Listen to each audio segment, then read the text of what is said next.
This is the story of a great yogi and a man of peace.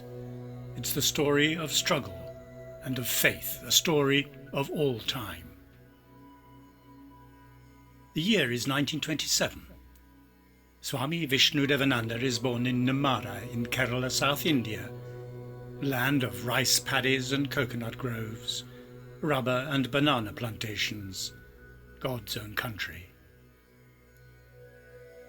At the age of 4, the young boy, already showing signs of determination and discipline, fearlessness and compassion that marked the whole of his life, insisting on walking alone across the paddy fields 4 miles each way to his uncle's school, saving frogs and other animals from nature's clutches on the way. Unable to take the idea of conventional life in the family home, the young man escaped to the army, hoping to receive a scientific education, a subject which he excelled in at school. But he was restless, dissatisfied with what life was bringing him. One day, while looking for a lost document, he found a leaflet in a waste paper basket that was to change his life. It was a call from the Himalayas, a series of spiritual instructions written by His Holiness Swami Sivananda Saraswati, and it captured the young man's heart. Determined to meet the leaflet's author, the young soldier obtained a few days' leave from the army camp and made his way to Swami Sivananda's ashram in Rishikesh. From his first visit, he never looked back. His life was to take a 180-degree turn. He left worldly existence, despite pleas from his family, and at the age of 20 became one of the most dedicated and devout disciples of Swami Sivananda, taking sannyas and the name Swami Vishnudevananda in 1947. He was to spend 10 years in the ashram and became a master of hatha yoga. He attributed his success to his master, Swami Sivananda. Swami Vishnu would say that his master awakened all his knowledge from previous lives, enabling him to revive this yoga system from the past.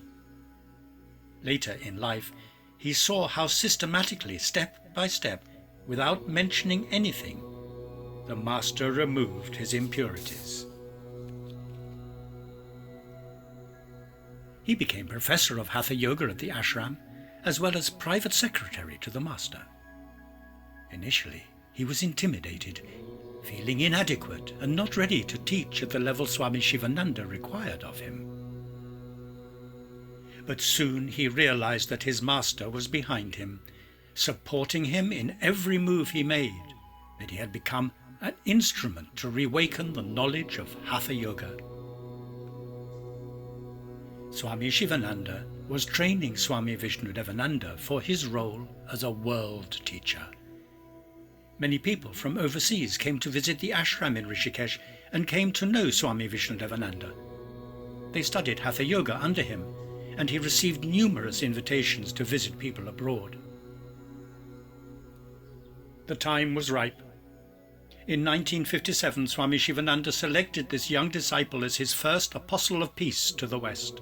He sent him forth saying, "People are waiting."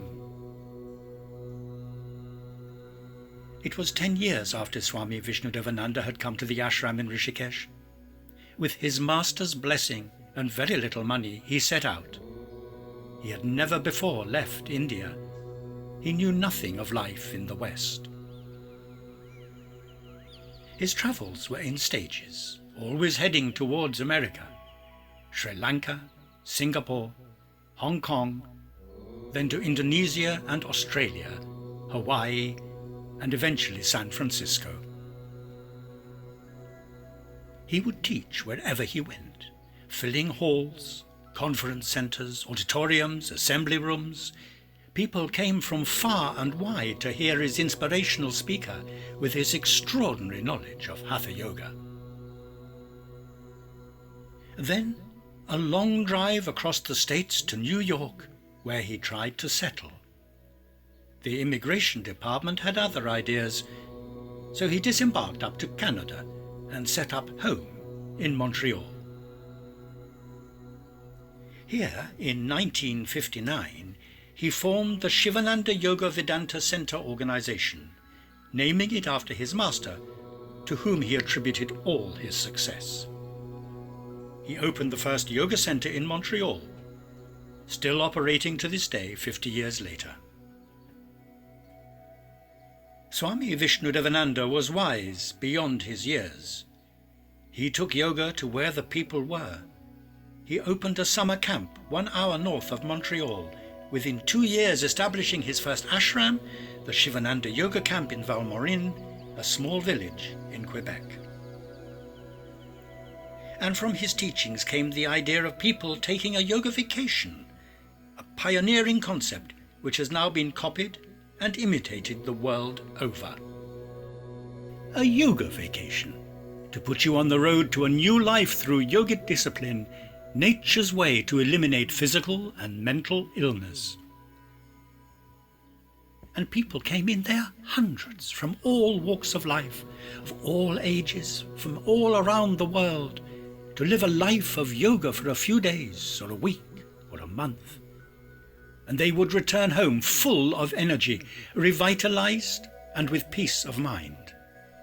Swamiji's motto, "Health is wealth, peace of mind is happiness, yoga shows the way," was being played out in full sight, and the word spread. The Shivananda Yoga Vedanta Center organization expanded. Over the following years, ashrams were established in the USA, the Bahamas, and India. Centers in Toronto, Chicago, London, Washington, Tel Aviv, Vienna, Madrid, Munich, Paris, Berlin, Geneva, Montevideo, Trivandrum, Delhi, Chennai were all established. The teaching of yoga, through the direct influence of Swami Vishnudevananda's work, was spreading throughout the world. It was during this time that Swami Vishnu had a powerful vision that led to the formation of the True World Order, TWO, a movement to establish peace throughout the world. The first program of TWO was the pioneering Shivananda Yoga Teachers Training Course, the first to be started in the West, and like the Yoga Vacation, now emulated by many hundreds of yoga organizations throughout the world. Its stated purpose was to train responsible citizens in techniques to finding peace. The first course was held in 1969 in the Shivananda Yoga Camp in Canada, modelled on the program that Swami Vishnu had established at the Yoga Vedanta Forest Academy in Swami Sivananda's ashram in Rishikesh.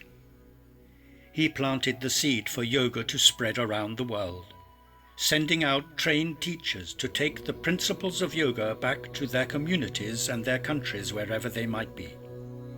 He would impress on his students that if they could heal their own body and mind, then they would be capable of healing and taking care of the planet.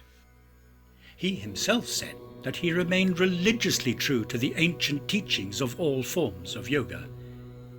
He would assert that he had invented nothing new, only presented the perfect science of self-development in a form comprehensible for an analytically minded era. He took yoga out of the arcane and into the mainstream with his 5 points of yoga, never deviating from the original teachings. A proper exercise, asana. Asanas develop physical health and mental flexibility. When the energy is moving efficiently, we are bound to be healthy, strong and peaceful, radiating vitality. Proper breathing, pranayama. Specific breathing techniques release energy for physical and mental rejuvenation. Pranayama opens the door to almost unlimited power and is one of the most important practices in yoga.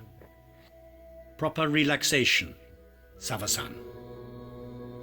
3 methods of relaxation are used in yoga: physical, mental, and spiritual. Relaxation is nature's way of recharging. Proper diet, vegetarian. The yogic diet is vegetarian, consisting of pure, simple, natural foods that are easily digested and that promote health to the individual and have the least negative impact on the environment. Positive thinking and meditation. For mental health and well-being, we need to bring our minds under conscious control. We begin to understand that happiness is a state of mind. The science of positive thinking and the art of meditation bring us a healthy mind and inexhaustible energy. Not only were the teachings in themselves powerful, but Swami Vishnudevananda was a teacher of great personal dynamism. He inspired thousands of students at his ashrams and changed the lives of many more through his writings. His book, The Complete Illustrated Book of Yoga, first published in 1960 and still in print, has sold many millions of copies and is translated into 15 languages. Dedicated to the cause of peace and unity in diversity, he constantly and courageously lived up to the highest spiritual truths. Despite the far-reaching effect of his work, Swami Vishnu remained a simple man of iron will and of great humility. He constantly looked for ways to bring peace to the world. He sponsored international symposiums and conferences on science, music and religion, bringing together world-renowned speakers and performers from all faiths and cultures, with the express intention of opening up dialogue and promoting understanding and cooperation between cultures and creeds. He feared no one. He had dialogues with the Beatles, Muhammad Ali, Prime Ministers Rajiv Gandhi and Morarji Desai of India, King Hualos and Queen Sofia of Spain, musicians Ravi Shankar and Ali Akbar Khan, and many, many others. He would take out full-page advertisements in the leading press in the US, UK, Germany, India, France, promoting the practice of yoga or bringing the attention to the need for peace. And so his peace mission came about. He felt the urgency to expand his work. He saw the need to take the message of peace to the world stage, to take more direct action. He wanted to bring world leaders, politicians and decision-makers to account, to draw attention to the folly of conflict and war. In 1970, he purchased a twin-engine Piper Apache aeroplane, putting in extra fuel tanks and long-range radio equipment, and he had the plane painted in cosmic designs. Along with a Planet Earth passport, a one-world citizenship passport as his only travel document. He was to fly to trouble spots around the world and drop flowers and leaflets proclaiming the need for peace. It was 1971. His first target was to be Belfast, Northern Ireland, then in the midst of an undeclared sectarian war and occupied by British troops. The actor Peter Sellers had agreed to be part of the mission. They flew into Belfast against the government's orders not to do so and bombed the city with flowers and leaflets calling for peace. After landing and a serious warning not to repeat the flight, Swami Vishnu and Peter Sellers visited the most dangerous part of the city, talking to both sides of the conflict as well as to the soldiers. The world's press was already in the city, and Swami Vishnu achieved his aim of drawing attention to the folly of war. The peace mission continued. In October 1971, Swamiji flew from Israel over the Suez Canal to Egypt at the height of the Arab-Israeli conflict, dropping flowers and leaflets. No plane had flown from Tel Aviv to Cairo since the Six-Day War in 1967, and relations between the two nations were strained almost to breaking point. Despite both Israel and Egypt sending planes to bring down the peace plane, Swami Vishnu landed in Cairo, where he was detained in an Egyptian jail. Eventually, when the authorities recognized he had come on a peace mission, he was treated royally by the government and sent on his way. He said the Israelis and Egyptians both had their guns aimed at us, but there was not one shot. we had conquered with flowers. For the rest of his life, Swami Vishnudevananda went on one peace mission after another. He constantly spoke out against sectarian violence and man-made divisions. Some received worldwide attention, others went almost unnoticed. But it made no difference to him. He was only doing his duty. The results he left up to God.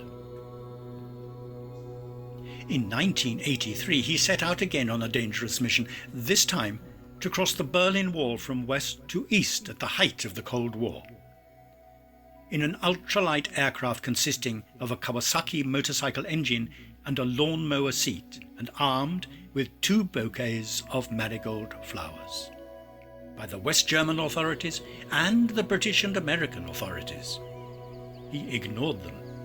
He ignored the warnings that he would be shot down. He wanted to show that love could conquer the world. He would say, "No more bombs or guns, only flowers." And he succeeded.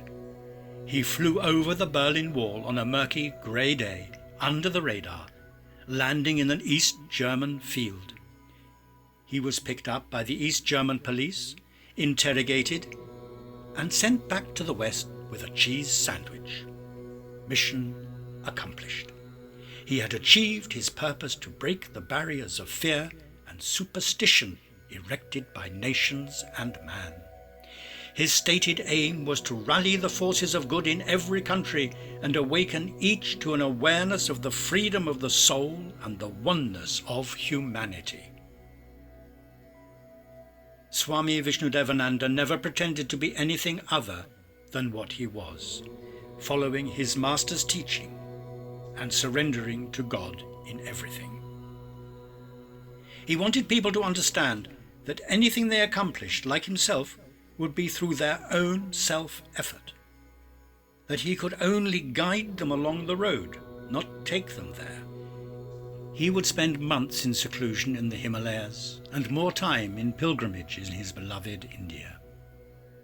The Shivananda Yoga Vedanta Yoga Center organization was now well established, and Swami Vishnudevananda was able to leave the daily running to his disciples. It was in the late 1980s that he was beginning to feel that his mission on this earth was drawing to a close. And so it came to be. In 1993, Swami Vishnudevananda left his body in South India. His body was consecrated to the Ganges on the 11th of November 1993, fulfilling a wish he had always expressed during his lifetime. But great saints never fade away. His legacy is a thriving organization, training many thousands of students a year in the fundamentals of yoga practice. The ashrams, city centers, and affiliated teachers of the Shivananda Yoga Vedanta Center organization are flourishing and expanding.